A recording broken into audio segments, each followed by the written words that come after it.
Bienvenue à tous pour la suite de cette vidéo où on avait fait le tour de mes premières impressions sur Pokémon Zelda. Et on n'allait pas s'arrêter sur 3 heures de jeu. Du coup, on va continuer. Mais avant, et non c'est pas une collaboration commerciale, et pourtant croyez-moi que j'en ai en stock, on va faire un tout petit point sur le boycott. Alors je compte pas en parler plus que ça parce que ça fait drama et moi...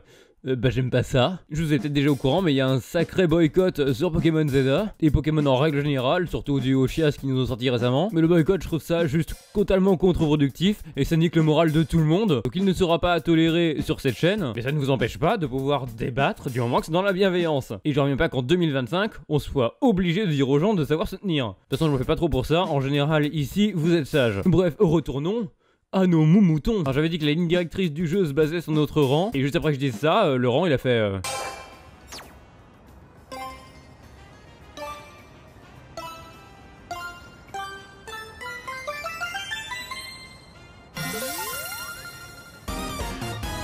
Bon à ce moment-là je me suis dit ça y est, ils ont supprimé la moitié du jeu, durée de vie moins 50%, génial.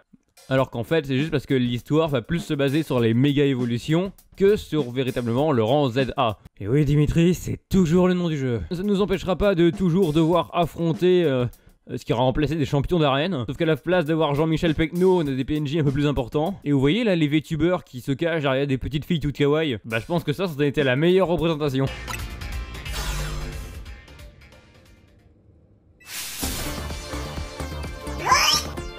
Bon en vrai le design est basé sur l'avatar de sa petite fille. Au passage quand tu la bats t'insultes tes grands morts. Ça doit être un truc de type électrique, des streameuses détestables. Mais comme je l'ai dit à côté il y a surtout les méga évolutions qui vont prendre leur place. Et ce sous la forme de combats de boss qui sont plutôt réussis. Il y en a beaucoup plus que sur Légende Arceus et encore j'en ai sûrement pas beaucoup fait. Et ils ont tous leur pattern, genre ce Branette qui crée des clones de lui-même jusqu'à en avoir 5 sur la map, ce qui fait que...